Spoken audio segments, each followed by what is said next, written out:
몇 달 전에 연이은 미세먼지로 인하여서 이제 공기청정기로는 도저히 감당이 안 되겠다라고 해서 공기정화 식물에 관심을 좀 가졌었습니다. 그래서 저희 교회 꽃집을 하는 권사님이 계시는데 그 권사님이 운영하시는 꽃집에 방문을 해서 공기정화 식물을 하나 사왔습니다. 좀 근사하고 멋진 공기정화 식물을 사왔는데 그 이름은 몬스테라라고 하는 식물입니다.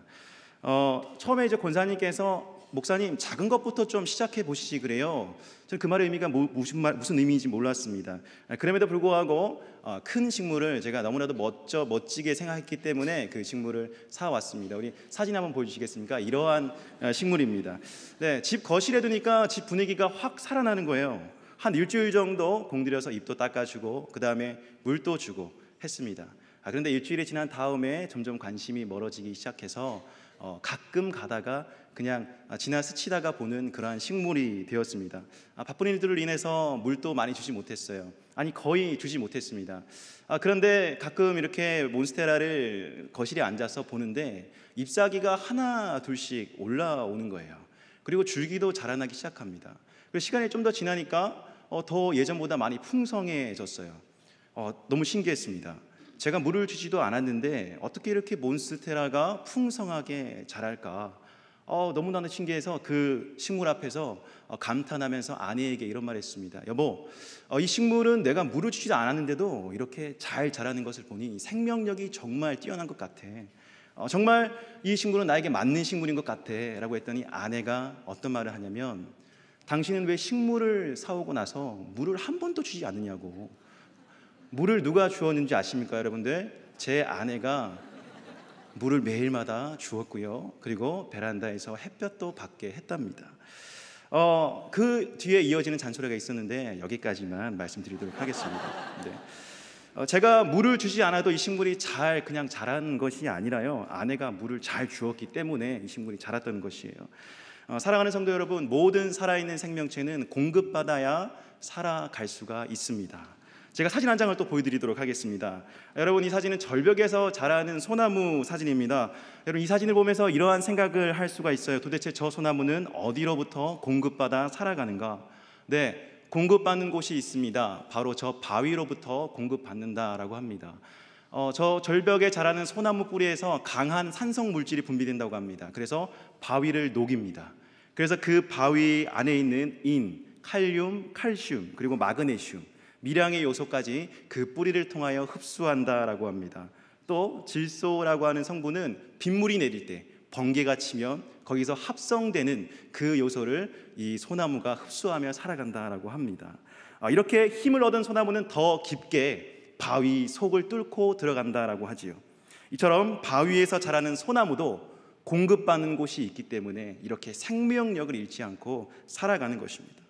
여러분, 우리도 마찬가지입니다. 살아가면서 공급받아야 우리는 살 수 있습니다. 그런데 사람들이 살아간다라고 할 때는 그냥 식물처럼 숨만 쉬고 동물처럼 숨만 쉬고 이렇게 살아가는 것을 살아간다라고 이야기를 하지 않지요. 때로 사람들의 입에서 이런 말들이 나옵니다. 살아도 사는 게 아닌 것 같아. 내가 숨을 쉬고 있지만 사는 것 같지가 않아 라고 이렇게 말할 때가 있습니다.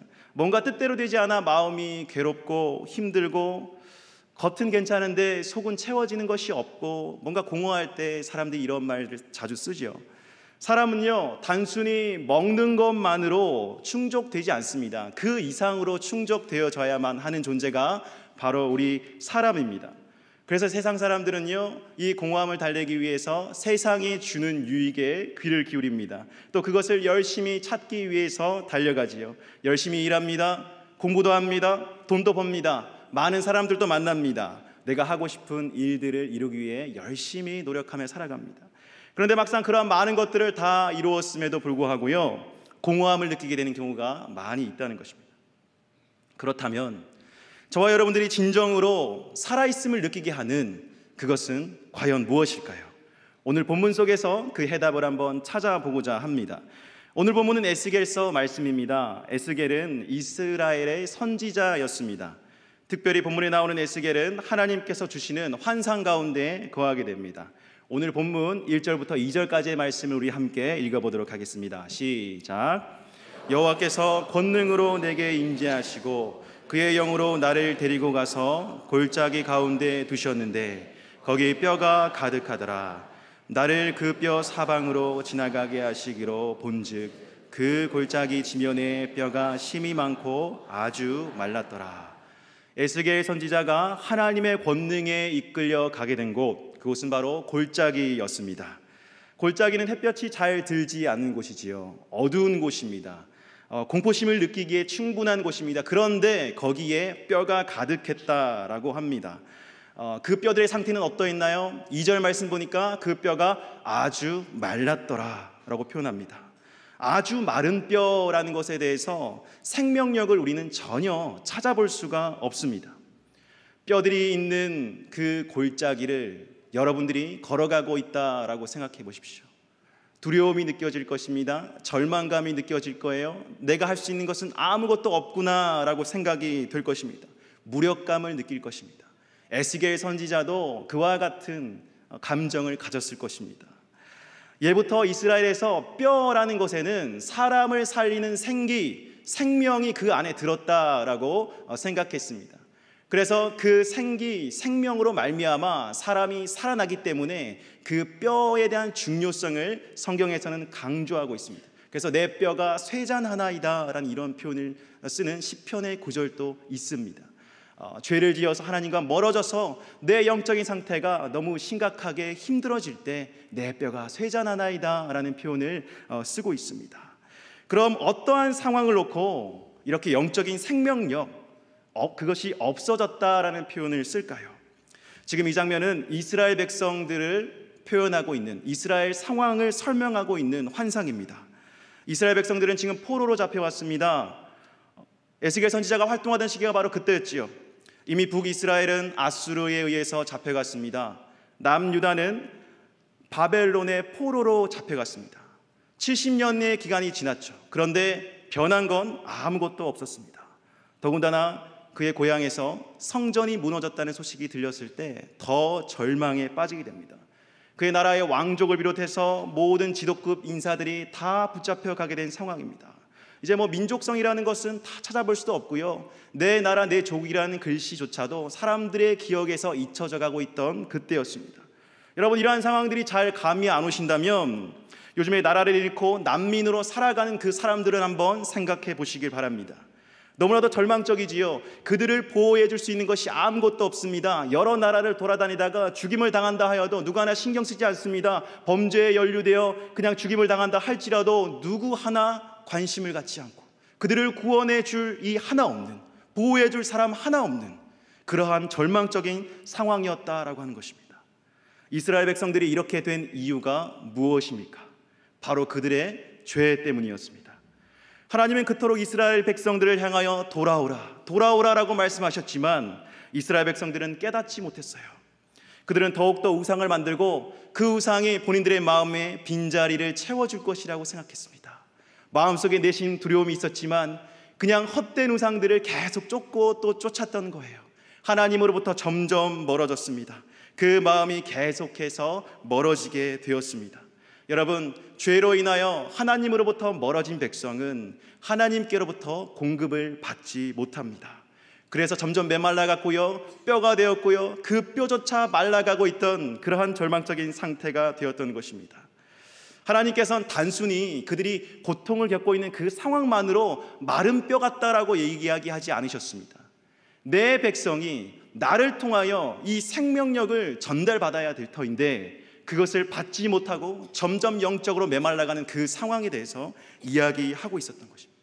그래서 하나님께서는 정말 그들에게 필요한 것이 무엇인지 알려주셨고 그것을 주기로 하셨습니다. 우리 오늘 본문 4절, 5절 말씀 함께 읽어보도록 하겠습니다. 시작.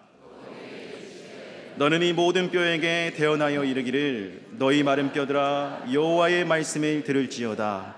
주 여호와께서 이 뼈들에게 이같이 말씀하시기를 내가 생기를 너희에게 들어가게 하리니 너희가 살아나리라. 하나님께서는 메마른 뼈와 같은 이스라엘 백성들에게 무엇을 주시고 하셨나요? 하나님의 생기를 불어 넣으신다고 하셨습니다. 그 하나님의 생기가 드러나면 이스라엘 백성들이 살아날 것이다 라고 이야기를 합니다. 여러분, 하나님의 생기는 무엇을 이야기합니까? 하나님의 영입니다. 히브리어로 루아흐라고 하는데요, 하나님의 거룩한 영, 성령을 이야기하는 것입니다. 그 하나님의 생기가 메마른 뼈들에게 들어가게 되면 어떠한 일이 생깁니까? 에스겔서 오늘 본문 뒷절에 계속해서 나오는데요, 뼈와 뼈들이 서로 맞추어졌다라고 합니다. 그리고 그 뼈에 힘줄이 붙고 살이 붙고 가죽이 생깁니다. 또 그리고 강한 군대가 됩니다. 우리 10절 말씀 함께 읽어보도록 하겠습니다. 시작. 이에 내가 그 명령대로 대언하였더니 생기가 그들에게 들어가매 그들이 곧 살아나서 일어나 서는데 극히 큰 군대였더라. 메마른 뼈가 극히 큰 군대가 되었습니다. 여러분, 상상이나 할 수 있는 일입니까? 하나님께서 하시면 이만큼 생기가 없는 메마른 뼈도 극히 큰 군대가 되게 하실 줄로 믿습니다. 하나님은 눈에 보이지 않습니다. 그 보이지 않는 하나님이 어떻게 우리와 함께 하시나요? 바로 오늘 말씀에 이야기해 주고 있습니다. 그 생기로 함께 하십니다. 하나님의 영으로 우리와 함께 하십니다. 그리고 우리로 하여금 군대가 되게 하십니다. 개인이 할 수 없는 일은 군대가 해낼 수 있습니다. 군대는 두려움이 없습니다. 할 수 있는 자신감이 있습니다. 바로 하나님의 생기가 임하면 우리가 바로 그와 같은 존재가 된다라고 하는 것입니다. 사랑하는 성도 여러분, 오늘을 살아가는 우리들에게도 바로 이 하나님의 생기가 필요한 줄로 믿습니다. 왜냐하면 우리들의 상태가 우리들이 살아갈 때 마치 마른 뼈와 같다라고 느낄 때가 많이 있기 때문입니다. 겉으로는 괜찮아 보여요. 남들이 부러워할 만한 그런 모든 조건들은 다 가지고 있습니다. 하지만 이 내 마음 가운데는 갈급함이 있는 거예요. 채워지지 않는 그런 영적인 부분들이 있는 것입니다. 그 상태가 계속 지속되니 마른 뼈처럼 내 심령이 갈아여서 너무나도 괴로운 상태, 예배에 대한 감격과 또 말씀에 대한 은혜가 사라져 버렸어요. 그러니 교회 나오면 사람들의 잘잘못만 판단하게 됩니다. 사람들을 용서할 수가 없는 상태가 돼요. 봉사하는 것이 때론 너무 힘겨울 때가 있습니다. 하는 일마다 왜 잘 안 될까라며 내 자신을 자책하고요, 더 메말라 가면 갈수록 죄의 습성까지 더 강해져서 그것이 나의 올무가 되어버립니다. 특별히 오늘은 교회학교 교사 헌신 예배로 드려집니다. 상당교회 다음 세대를 위해 정말 눈물로 헌신하는 귀한 분들입니다. 저는 교육부를 섬기면서 우리 선생님들과 종종 면담을 할 일들이 있습니다.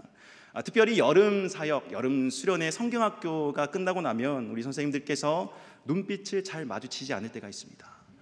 그런 분들은 10중 8구 내년에 그만두시겠다라고 마음을 작정하신 분들입니다. 알지요? 이제 거의 10년이 넘어가는데 모르겠습니까? 저희 교육부 업계에서는 철칙이 있습니다. 그만두고자 하는 선생님들은 꼭 붙잡아라. 반드시 붙잡아라. 끝까지 붙잡아라. 절대로 놓아줘서는 안 된다. 우리 선생님들 참 힘든 경우가 많이 있어요. 그래서 도저히 못하겠어요 라고 이렇게 찾아오시는 경우가 많이 있습니다. 이유를 들어봅니다. 선생님 왜 그렇습니까? 이유들이 참 많아요. 목사님, 해야 할 일들이 너무 많이 생겼어요. 내가 하기에는 그 일이 너무 과분한 것 같다는 생각이 들어요. 제가 좀 부족한 것 같다라고 생각이 듭니다. 아이들이 생각보다 케어하기가 힘들어요. 막상 이렇게 힘들지 모르고 왔다라는 것이죠. 교회에 다른 봉사랑 같이 하다 보니까 너무 시간에 쫓깁니다. 여름 수련회 때 제가 직장 때문에 시간을 낼 수가 없어요. 우리 교회학교 아이들을 돌보다 보니까 이제 제 자녀에게 더 신경을 써야 될 것 같다는 생각이 들어서 제 자녀에게 더 집중해야 되겠어요. 이렇게 여러 가지 이유로 그만두시겠다라고 이야기를 하십니다. 그런데 이야기를 계속 나눠보죠. 계속 나눠봅니다. 그런데 정말 우리 선생님들이 일이 힘들어서 그만두겠다라는 것이 아니에요. 갖가지 사정에 의해서 일을 그만두겠다라는 것이 아닙니다. 그 마음속에는 본질적으로 하나님께서 주시는 그 일을 할 수 있는 생기, 그 하나님의 영으로 채워지지 않았기 때문에 사실 교사라는 직분이 주기만 주고 가르치고 또 아이들을 올바르게 이끌어내고 이렇게 하는 직분인데 내 자신의 마음이 채워지지 않으니까, 충만하게 채워지지 않으니까 이 일들을 하기가 너무나도 힘든 거예요. 우리가 정말 영적으로 바라볼 때 우리의 마음이 메말라 가기 때문에 교사를 그만두고 싶어요 하는 경우가 많이 있다라는 것입니다. 사랑하는 여러분, 우리가 하나님의 일들을 할 수 있는 기쁨의 근원이 어디에 있습니까? 믿는 자들이 하나님의 일들을 계속 감당할 수 있는 그 힘이 어디에 있습니까? 바로 그것은 하나님의 생기, 하나님의 영이 우리와 함께할 때 가능한 것인 줄로 믿습니다. 그래서 요한복음 6장 63절 말씀에 이렇게 이야기를 하고 있습니다. 살리는 것은 영이니 육은 무익하니라. 내가 너희에게 이르는 말은 영이요 생명이라. 우리를 살리는 것은 육신이 아닙니다. 겉모습이 아니에요. 겉으로 아무리 현란하고 화려하다 하더라도 우리의 영이 죽어 있으면 아무 소용이 없는 거예요. 하나님의 영은 우리의 본질, 우리의 생명을 살리기에 부족함이 없음을 믿습니다. 사사기 말씀에 보면 이러한 구절이 많이 나옵니다. 여호와의 영이 그에게 임하시매, 여호와의 영이 사무엘에게 임하시매, 여호와의 영이 기드온에게 임하시매. 여호와의 영이 그들에게 임했더니 어떻게 변화가 되는 줄 아십니까? 이전과는 다른 사람이 됩니다. 충만한 사람이 됩니다. 은혜로운 사람이 됩니다. 이전엔 하지 못했던 큰 일들을 감당할 수 있게 됩니다. 이전엔 불가능하다고 하나님 나 못해요 했던 그 일들이 이제는 아무렇지도 않게 보이게 되는 것입니다. 하나님의 영으로 충만한 사람들은 하나님의 놀라운 일들을 이루어낼 수 있는 사람이 되는 것입니다. 여러분, 지금 서 있는 그 자리에서 주님의 영으로 충만한 저와 여러분 되시기를 간절히 소망합니다. 저는 교육부를 섬기고 있는 교육 목사입니다. 오늘날 다음 세대들의 상황에 대해서 이야기하라고 한다면 때로는 참 마음이 답답할 때가 있습니다. 새벽에 새벽 예배 나와서 아이들의 이름을 떠올리면서 계속 기도를 합니다. 그때마다 참 마음이 먹먹해질 때가 있습니다.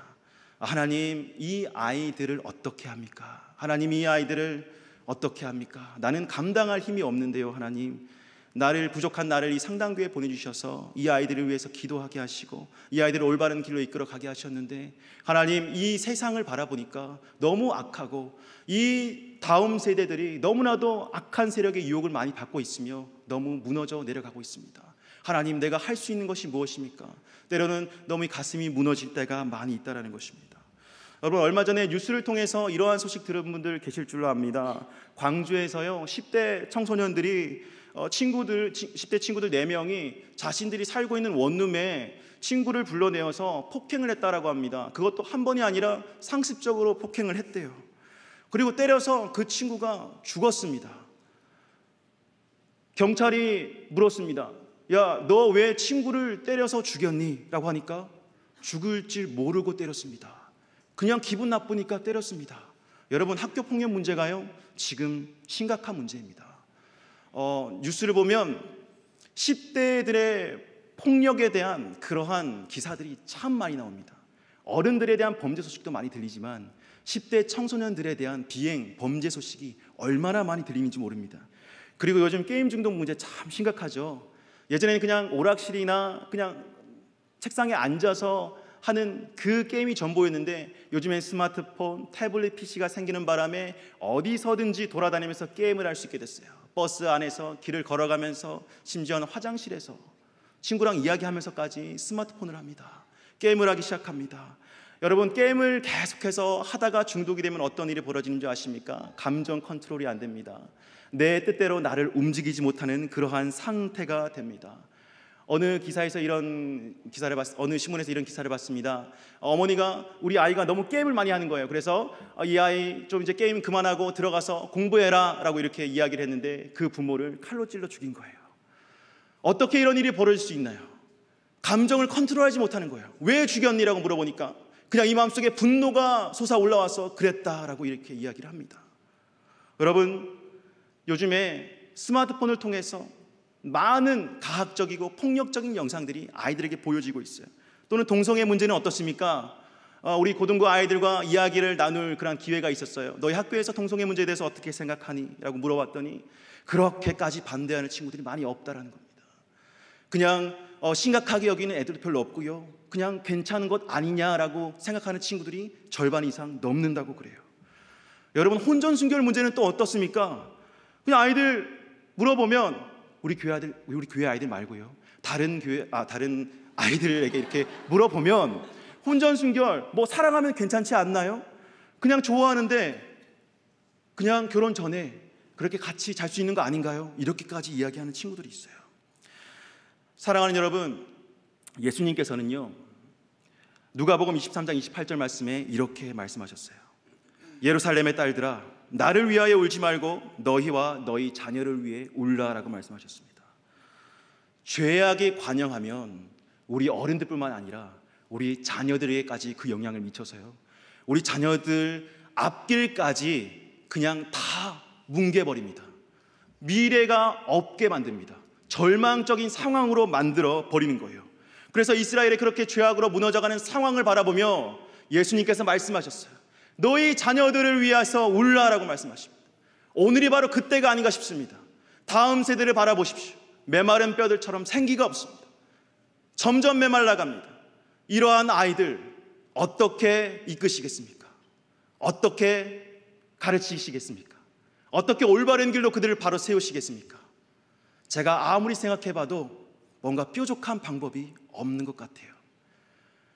그러한 상황이면 상황일수록 더욱더 하나님의 능력을 의지해야 될 줄로 믿습니다. 우리 다음 세대들에게도 생기가 들어가야 됩니다. 하나님의 그 영이 충만히 들어가야 될 줄로 믿습니다. 그런데 그 영이 어떻게 들어가느냐, 하나님의 생기가 그들 안에 어떻게 들어가게 되느냐, 오늘 3절 말씀 우리 함께 읽어보도록 하겠습니다. 3절 말씀 함께 읽겠습니다. 시작. 그가 내게 이르시되 인자야 이 뼈들이 능히 살 수 있겠느냐 하시기로 내가 대답하되 주 여호와여 주께서 아시나이다. 하나님께서 이 뼈들에게 생기를 불어넣으시기 전에 에스겔에게 이렇게 물어보십니다. 인자야 이 뼈들이 능히 살 수 있겠느냐. 이 말이 무슨 말입니까? 그냥 살릴 수 없다, 절망적이다 라는 것을 표현한 것이 아니라 내가 이 마른 뼈들을 살릴 수 있음을 너는 믿느냐, 회복의 가능성에 대해서 이야기하는 말씀입니다. 그때 에스겔은 이렇게 대답합니다. 네, 주 여호와 주께서 아시나이다. 주 여호와여 주께서 아시나이다. 내가 구체적으로 어떻게 하나님께서 그것들을 해결하실 줄은 알 수는 없으나 하나님이라면 그 모든 상황 가운데서 그것들을 해결하실 수 있을 줄로 믿습니다라는 믿음입니다. 우리 인생의 모든 부분들은 하나님 안에 달려 있습니다. 하나님 뜻대로 될 줄로 믿는 믿음이 우리 가운데 필요합니다. 그러기에 더 겸손할 수밖에 없고 더 기도의 자리에 나갈 수밖에 없는 것입니다. 우리 아이들에게 하나님의 생기가 들어가야 되는데 진실로 하나님께서 그렇게 할 줄로 믿습니다 라는 믿음이 우리 가운데 필요하고요, 다음 세대들에게 그러한 믿음을 가지고 애통하는 마음으로 기도하는 저와 여러분 되시기를 간절히 소망합니다. 그럴 때 다시 살아날 거예요. 메마른 뼈들이 다시 생기를 얻고 살아나게 될 것입니다. 하나님께서 우리와 영원토록 함께 하시겠다고 했는데 지금 이 순간에도 하나님의 영은 우리와 함께 하십니다. 그것을 어떻게 알 수 있냐고요?